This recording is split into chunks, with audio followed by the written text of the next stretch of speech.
물을 만들어라. 이 정결케 하는 물을 만들어서 죄를 범한 자마다, 부정한 자마다 그 정결케 한 물을 뿌려서 죄정함을 면하라. 하나님의 진노를 면하라. 그래서 이 정결케 하는 물이라고 하는 것은 그리스도의 보혈을 상징한다. 그랬습니다. 정결케 하는 물은 항상 백성들의 부정함을 위해서 항상 이렇게 간직을 해둬요. 근데 그 정결케 하는 물을 갖다가 뿌리지 않으면 그럼 아무런 효력이 없습니다. 그리스도의 보혈도 마찬가지죠. 예수님께서 골고다 언덕에서 우리 인간들을 위해서 십자가를 지시고 돌아가셨지만, 모든 인류를 위해서 그분이 죽으셨지만 그분을 믿지 않으면 우리에게 아무런 의미가 없는 거죠. 우리가 그분의 보혈을 우리에게 적용하지 않으면 그 보혈은 나와는 상관이 없는 거다. 그래서 오늘날 보혈을 적용하는 것이 뭐냐? 그냥 생각으로 내 머리에 보혈을 뿌린다. 물론 믿음으로 뿌리는 거죠. 그런데 우리가 범죄했을 때, 우리가 죄를 지었을 때 보혈을 적용하는 것은 회개다. 그랬습니다. 회개를 통해서 보혈을 우리에게 뿌리는 거죠. 우리가 범죄하고도 가만히 있으면 그 죄가 그대로 있는 거예요. 오늘 본문에는 그 정결케 하는 물을 어떻게 적용할 것인가, 어떻게 사용할 것인가에 대한 말씀을 하고 있어요. 그래서 특별히 오늘 본문에 보면 예를 들고 있는 거예요. 예를 들면서 시체를 만진 자는 부정하다. 이 시체는 죽은 자죠. 우리가 그걸 죽음, 그래, 죽음. 죽은 시체를 죽음, 그럽니다. 이 죽음을 만진 자는 부정하다. 그러니까 부모라도 부정한 거예요. 장례를 치루어도 부정한 겁니다. 구약시대는 죽음은 다 부정하다 생각하는 거예요. 그래서 죽음을 만진 자는, 시체를 만진 자는 11절에 보면 일주일을 부정한다 그랬어요. 일주일을 부정할 것이다. 12절, 그는 제3일과 제7일에 이 잿물로, 거기 줄곱시다, 스스로 정결케 할 것이다. 그리하면 정하려니와 제3일과 제7일에 스스로 정결케 아니하면 그냥 부정하다. 그렇죠? 아무리 정결케 하는 물을 주시고 그것을 간직했어도 그것을 가져다가 자기를 정결케 아니하면 여전히 부정하게 남은 거다. 그리고 스스로란 말이 중요합니다. 스스로. 그 다음에 13절, 누구든지 죽은 사람의 시체를 만지고 스스로 정결케 아니하는 자는 여호와의 성막을 더럽힙니다. 그가 이스라엘 중에서 어떻게 된대요? 끊쳐진다. 스스로란 말이 중요하고요. 정결케 아니하는 자는 백성들 중에서 끊쳐질 것이다. 이유는 정결케 하는 물을 그에게 뿌리지 아니했기 때문이다. 그랬습니다. 그 다음에 14절 이하에 쭉 보면 19절까지 이렇습니다. 14절, 장막에서 사람이 죽을 때의 법은 이러하니 무릇 그 장막에 들어가는 자와 무릇 그 장막에 있는 자가 7일 동안 부정할 것이다. 이 장막이라는 말은 백성들이 거하는 진을 얘기해요. 진. 어느 집에 사람이 죽었어요. 근데 그 죽은 시체를 봤다. 가족이라도 마찬가지예요. 죽은 시체를 봤어요. 장례를 치르려면 시체를 만져야 하지 않겠어요? 염을 해야 되고. 그 사람들이 다 부정하다는 거예요. 그래서 그 본 자도 부정하고 만진 자도 부정하고 심지어는 집까지 다 부정하다는 거예요. 그래서 그런 경우에는 어떡하느냐. 18절 시작. 정한 자가 우슬초를 취하여 그 물을 찍어서 장막과 그 모든 기구와 거기에 있는 사람들에게 뿌리고 또 뼈나 죽임을 당한 자나 시체나 무덤을 만진 자에게 다 뿌려라. 무덤을 만진 것도 부정하다. 내든 죽음과 관련된 것은 다 부정하다. 장막도 부정하고 거기 있는 물건도 부정하고, 그래서 심지어는 사람에게도 그리고 물건에게도 정결케 하는 물을 다 뿌려서 정결케 해라. 그렇게 말씀한 거예요. 그 다음에 20절 사람이 부정하고도 그것도 스스로죠. 스스로 정결케 아니하면 여호와의 성소를 더럽힘이니 그러므로 총회 중에서 끊쳐질 것이니라. 그는 정결케 하는 물로 뿌림을 받지 아니하였은즉 부정하리라. 예, 그냥 남아있다는 거예요. 예, 아무리 정결케 하는 물을 준비해 두셨어도 그 물을 가지고 정결케 아니하면 그는 부정하다고 말씀합니다. 자, 그러면 왜 이렇게 정결케 하는 예식을 소중하게 여기고 개인이든 장막이든 심지어는 그들이 죽음이 있었던 물건까지도 다 정결케 하라고 그랬나? 그것은 여러 가지 이유가 있는데 하나님의 거룩성 때문에 그렇습니다. 하나님은 거룩하신 분이죠. 하나님의 거룩성 때문에 우리는 하나님 앞에 거룩하지 않고는 하나님 앞에 나갈 수가 없어요. 그래서 거룩이 생명이다 그러잖아요. 거룩이 생명입니다. 현대 교회들이 굉장히 웅장합니다. 근데 그게 생명이 아니에요.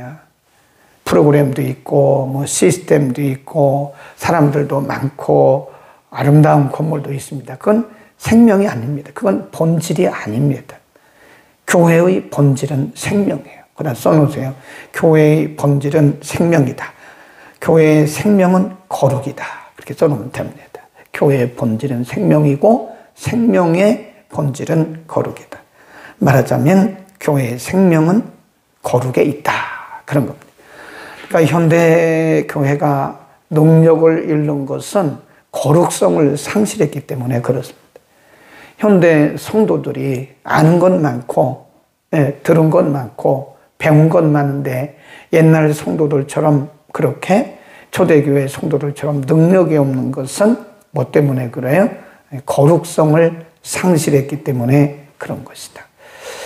그래서 교회가 본질로 돌아가기 위해서는 거룩성을 다시 회복해야 합니다. 교회가 본질로 돌아가는 것이 매우 중요해요. 그러기 위해서는 거룩함을 다시 회복해야 돼. 세속화, 인본주의, 물질주의 이런 것들이 교회에서 자꾸 이렇게 떨어져 나가야 돼. 근데 이상하게도 현대교회는 세속화, 인본주의, 물질주의 이런 것들이 교회 안에 차고 넘칩니다. 그래서 복음적인 신앙을 찾아보기가 어려운 시대를 우리가 살고 있습니다. 우리는 그거를 순복음이라 그래요. 순복음. 우리가 다시 돌아가지 않으면 교회는 생명력을 잃게 되는 거예요. 우리 성도들도 마찬가지입니다. 하나님이 거룩하신 분이기 때문에 우리가 거룩한 마음으로 예배를 드릴 때 그분과의 만남이 드디어 이루어지는 거예요. 그러니까 회개 없이 예배가 제대로 이루어지지 않습니다. 제가 늘 그러잖아요. 예배 전에 일찍 오시라고요. 물론 예배 드리기 전에 뭐 토요일부터 준비하신 분도 계시겠죠. 근데 준비 없이 예배를 드리면 아무런 은혜가 안 돼요. 예를 들어서 11시 예배다. 그러면 11시 다 되어서 헐레벌떡 앉아가지고 찬송하고 예배 드리니 그 예배가 은혜가 되겠습니까? 은혜가 안 되죠. 적어도 10분, 15분 전에 와서 자기를 좀 정결케 하는 물로 씻어야죠. 회개의 기도를 드리고 한 주간을 돌아보면서 하나님을 만날 준비를 최소한도 해야 되지 않겠습니까? 그리고 예배에 임해야 하나님과의 인카운팅이 이루어지는 거예요. 예배는 만남이에요. 예배는 세레머니가 아닙니다. 절대로 예배를 세레머니로 드리는 것은 생명력이 없는 죽은 예배예요. 죽은 예배. 예배에도 죽은 것이 있습니까? 죽어 있어요. 생명력이 없습니다. 왜 그럴까요? 거룩하신 하나님 앞에 우리가 예물로 드려지고 거룩한 예배로 나가야 되는데 준비 없이 예배 드리니 마음의 준비도 안 하고 회개도 안 하고 그렇게 예배를 드리니 그 예배가 은혜가 되겠냐고요. 그 예배를 통해서 하나님을 만날 수가 있느냐고요. 나를 묶어 바치는 기도. 30분을 예배를 드려도 1시간을 예배를 드려도 예배는 시간이 중요한 게 아니에요. 예배는 프로그램이 중요한 게 아니라니까요. 빠질 수도 있고 더 할 수도 있는 거예요. 네, 중요한 것은 내가 하나님 앞에 드려져야 되는데 내가 회개를 통과하지 않고 성결함이 없이 어떻게 거룩하신 하나님 앞에 우리가 만날 수 있느냐, 하나님 앞에 나갈 수가 있느냐. 그러니까 예배는 생명인데 거룩이 생명입니다. 하나님은 거룩하신 분이시기 때문에 우리가 하나님 앞에 거룩하게 나갈 때 그분을 만날 수 있는 것이다. 반드시 회개를 통과해야 되는 겁니다. 그 다음에 하나님께서 왜 이렇게 시체를 만든 자들은 반드시 사람도 그리고 옆에 있는 사람도 심지어는 이런 물건까지 다 정결케 하는 물을 뿌려서 정결케 하라고 말씀하셨는가? 그것은 백성들을 위해서, 아까 뭐라 그랬죠? 정결케 하는 물을 뿌리지 않은 자는 백성 중에서 뭐 한다고 그래요? 끊쳐진다잖아요. 끊쳐진다. 거룩한 하나님의 백성에서 끊어진다는 거예요. 그러니까 죄를 정하기 위한 것이다. 거기 보세요. 스스로란 말을 꼭 보셔야 됩니다. 스스로 정결케 하지 아니한 자. 12절. 이 제물로 스스로 정결케 할 것이다. 13.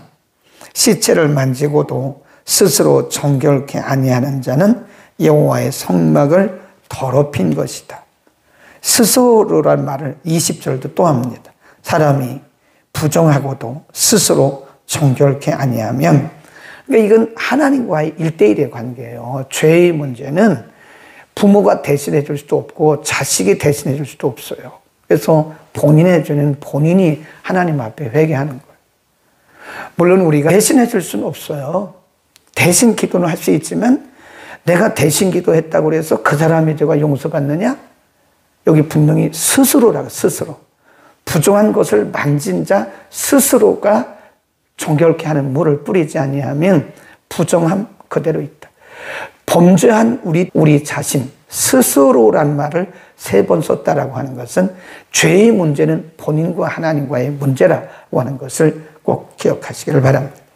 그 다음에 여기 보면 심지어는 어떤 사람까지도 정결케 하는 물을 뿌리라고 그랬나? 22절에 보면 부정한 자가 만진 것은 무엇이든지 부정할 것이며 그것을 만지는 자도 저녁까지 부정하리라. 21절.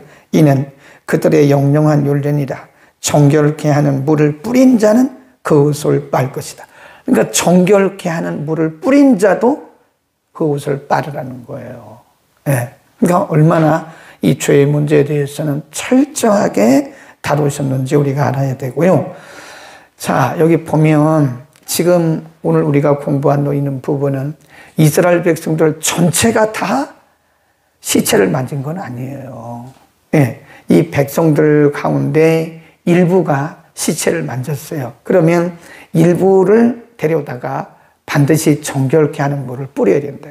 그 일부 때문에 전체가 다 부정해질 수도 있다는 거예요. 그래서 이 부정이라고 하는 것은 오염되는 특성이 있습니다. 예. 그래서 죄인들과 여러분 놀잖아요. 그럼 그 죄가 나를 오염시킨다. 생각이 오염된다. 그 말이에요. 생각이 오염되는 거예요. 죄 짓는 사람, 부정한 사람과 같이 놀잖아요. 같이 행동하잖아요. 그러면 그들의 생각이 같이 오염이 돼요. 그래도 또 죄를 짓는 거예요. 이렇게 보면 틀림없이 그렇습니다. 영은 영끼리 통하는 거예요. 거룩한 영은 거룩한 영끼리 통하는 거고요. 이렇게 보면 악한 영은 악한 영끼리 통하더라고요. 그러니까 이단에 빠진 사람이 이단에 빠진 사람을 전도해요. 생각, 삶이 같이 이렇게 무리를 이루기 때문에 그런 거예요. 그런데 부정한 사람들, 죄를 짓는 사람들, 이런 사람들 보면 사상이 비슷해. 그건 영이 같이 흐른다는 얘기예요. 이단에 빠진 사람들은 이단의 영이 흐르는 거예요. 틀림없이. 그 연구를 좀 해봐야 됩니다, 여러분. 영의 세계는 연구를 해봐야 돼요. 부모가 이단에 빠지잖아요. 그러면 그 가문에 꼭 이단에 빠진 사람이 생겨요. 그거 이상합니다. 그 이상한 게 아니고 영이 흐르는 거예요, 그게. 그런 거 못 보셨어요? 무당, 가문에 그 가족의 무당이 있잖아요. 그러면 하여튼 누군가는 무당이 돼요. 그거 참 신기하죠? 그 신기한 게 아니고 그 영이 흘러가는 거예요. 그러니까 지금 이스라엘 백성들 가운데 시체를 만진 부정한 자가 있으면 빨리 정결케 하는 물을 뿌려서 빨리 정결케 해라. 그 왜 그러냐면 이 오염된다는 거예요. 오염이 돼요. 히브리서에 보니까 그런 말씀이 있더라고요. 우리 가운데 그런 자가 있으면 빨리 돌아보라 이거예요. 그것이 오염이 된다. 한번 볼까요? 거기까지 보고 기도하겠습니다. 히브리서 12장입니다. 히브리서 12장. 예. 히브리서 12장으로 갑니다. 거기 보면 이런 말씀이 있어요. 14절부터 읽습니다. 시작. 모든 사람으로 더불어 화평함과 거룩함을 좇으라. 이것이 없이는 아무도 주를 보지 못하리라. 너희는 돌아보아 하나님 은혜에 이르지 못하는 자가 있는지 두려워하고 또 쓴뿌리가 나서 괴롭게 하고 많은 사람이 이로 말미암아 더러움을 입을까? 그렇죠? 네. 우리 가운데 쓴뿌리가 나면 그 쓴뿌리 하나 때문에 많은 사람들이 더러움을 입는다. 영적 오염이라는 거. 거기 써놓으세요. 거기다 줄거놓고 영적인 오염이 된다는 겁니다. 그래서 우리는 서로 돌아봐야 되는 거예요. 서로 돌아봐서 우리 가운데 서로 돌아보아라. 너희 가운데 쓴뿌리가 나서 많은 사람들을 해롭게 할 것이다. 영적인 오염이 생긴다는 거예요. 응? 영적인 오염이. 그래서 우리는 서로를 돌아보고 이 공동체 전체가 이 죄로부터 오염되지 않도록 해야 된다. 아멘. 우리는 서로 돌아볼 의무와 책임이 있습니다. 기도하겠습니다. 은혜를 베푸시는 거룩하신 아버지, 이 아침 우리를 불러주시고 오늘 부정한 자들을 정결케 하는 방법들을 우리에게 가르쳐 주셨습니다. 부정한 시체를 만지고도 스스로 자기를 정결케 아니하는 자는 부정할 것이며 또 백성 중에서 끊어질 것이라고까지 경고하셨습니다. 누구든지 그를 데려다가 정결케 하는 물을 뿌려 정결케 함으로 백성들의 오염을, 죄로부터 오염을 방지하고 거룩함을 지키라고 말씀하셨습니다. 우리 개인의 심령 가운데 언제나 그리스도의 보혈로 정결케 하시고 가정을 정결케 하시고 우리 교회 공동체를 정결케 하옵소서. 나로 말미암아 가정이, 교회 공동체가 죄로 오염되지 않도록 날마다 예수 그리스도의 보혈을 통하여 우리를 정결케 하여 주옵소서. 스스로 정결케 아니하면 그 죄가 그대로 있다고 말씀하신 주여, 우리 스스로가 예수 그리스도를 의지하고 예수 그리스도의 보혈을 뿌려가며 회개하고 기도하지 아니하면 우리의 죄를 그 누구도 대신할 수 없음을 압니다. 우리의 죄를 인하여, 우리의 부정함을 인하여 우리 스스로가 하나님 앞에 회개하고 정결함으로 살아가도록 은혜를 통하여 주옵소서. 거룩이 생명인 것을 우리가 분명히 알고 있습니다. 교회 건물도 중요하고 프로그램도 중요하고 어떤 시스템도 중요하지만 그것보다 더 중요한 것이 거룩인 것을 우리는 분명히 믿습니다. 이 땅에 있는 모든 교회들이 거룩성을 다시 회복하게 하옵소서.